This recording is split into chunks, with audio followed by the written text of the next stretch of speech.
This is K.M. Weiland, and you are listening to the 225th episode of the Helping Writers Become Authors podcast. For me, the Christmas season is always a time for reflecting on the year and thanking God for His many blessings. This year I find myself giving thanks particularly for the word players in my life. I am often overwhelmed by the kindness, enthusiasm, and generosity of the people I get to interact with on a daily basis. I don't like making lists since I inevitably forget people who should emphatically not be forgotten.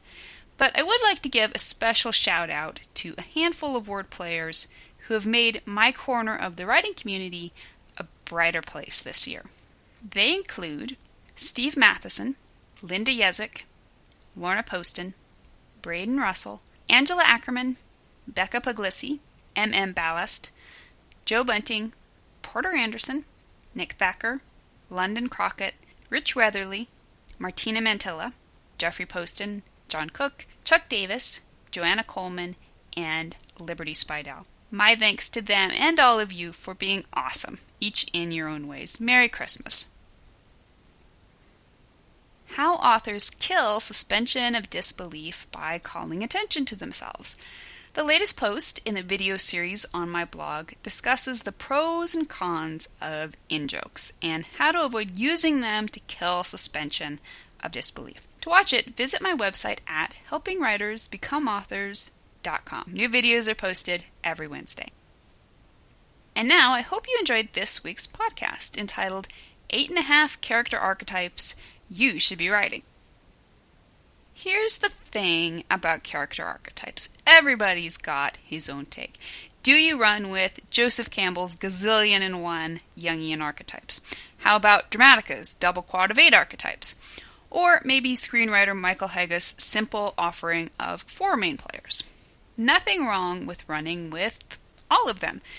The fact that archetypes are both universally applicable and yet endlessly varying provides authors with both structure and flexibility. Character archetypes present important guidelines for creating a well-rounded cast that can provide optimum help for advancing your hero's journey. But depending on which approach you take, they can also be either frustratingly vague or claustrophobically limiting. Today we're going to explore my take, which is primarily based on Dramatica's 8 characters. I like this approach because of its logic and comprehensiveness, and also because it offers structure without boxing me in. 1. Protagonist. This one doesn't need much explanation. Your protagonist is the most important person in your story. The story belongs to him. He is the main actor. He is the one most greatly affected by the antagonist.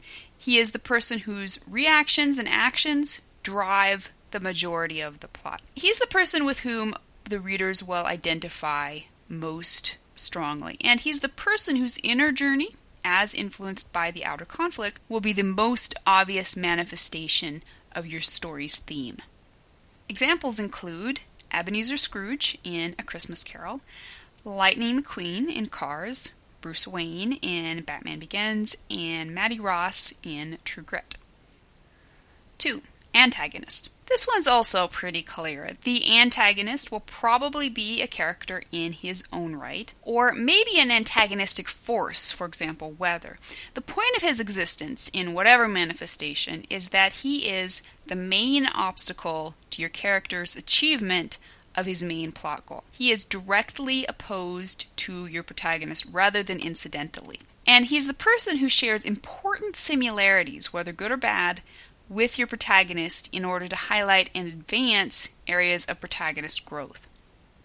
Examples include the Joker in The Dark Knight, President Snow in The Hunger Games, Tai Lung in Kung Fu Panda, and Old Man Potter in It's a Wonderful Life. 3. Sidekick. Or as Hauge calls them, reflections, come in many different forms, everything from a best friend or accomplice to an employee or a family member. What's important is that the sidekick is loyal to and supportive of the protagonist. He is aligned with the protagonist's goals, and he is someone who differs from the protagonist in important ways, whether good or bad, in order to highlight areas of protagonist growth.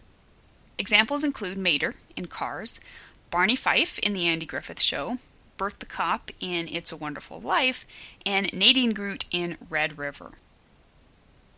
4. Skeptic. Here's where Dramatica's pairing of characters gets interesting. According to this model, every character has his opposite, which allows the author to draw important contrasts and plumb the depths of his theme. Just like the antagonist is the opposite of the protagonist, the skeptic is the opposite of the sidekick.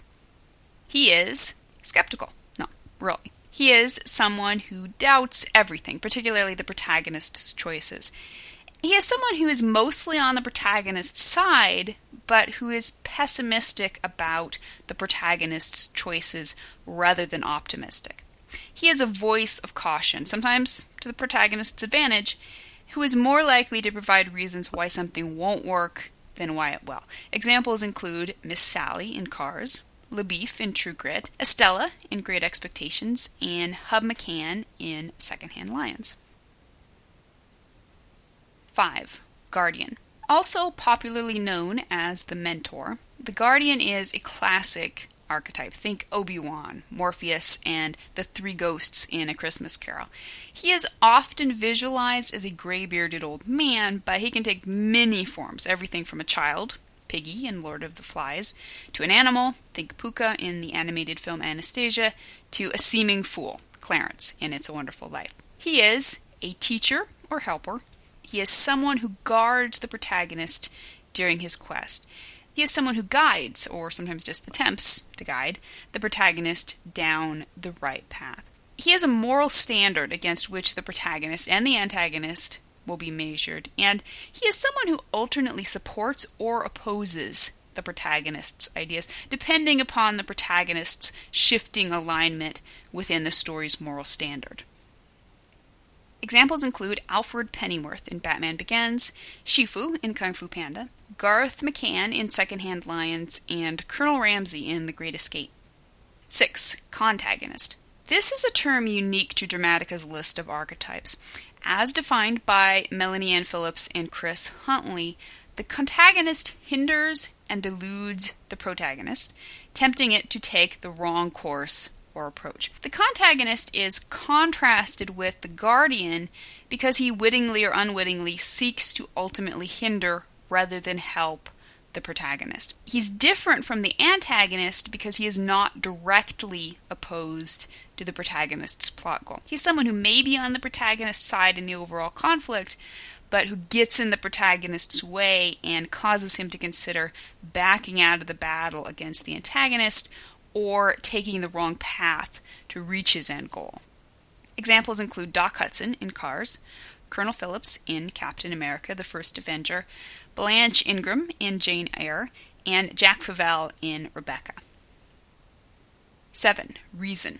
Just as his title suggests, the Reason character is present in the story to provide a voice of logic. He is someone who is fundamentally logical, someone who makes decisions based on logic, not emotions. He's someone who acts in logical ways independent of the protagonist, and someone whose logic influences the protagonist's choices for better or worse. Examples include C-3PO in Star Wars, Ham in Toy Story, Inspector Gordon in Batman Begins, and Herod in Claudius the God. 8. Emotion. If you've guessed that the emotion character is pretty much the opposite of the reason character, then it's a gold star for you. The emotion character is someone who is fundamentally emotional, someone who makes decisions based on emotions, not logic. He's someone who may be negatively emotional, for example, angry, or positively emotional, for example, compassionate, or both.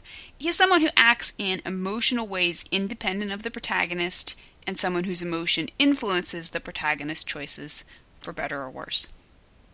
Examples include Mr. Ping in Kung Fu Panda, Kathy in Wuthering Heights, Amelia Sadley in Vanity Fair, and Melanie in Gone with the Wind. 8.5. Love interest. Finally, we come to an archetypal staple not explicit in Dramatica's presentation. The love interest will be found in the vast majority of stories and is not mentioned in Dramatica's list simply because it will almost always fit one of the other archetypes as well. However, the love interest is worth mentioning independently of the other archetypes, both because of its prominence in fiction and because of several important distinctions unique to the role. This character is someone with whom the protagonist falls in love, and who probably falls in love back. Someone who is often a catalyst in either the protagonist's inner or outer journey, or both.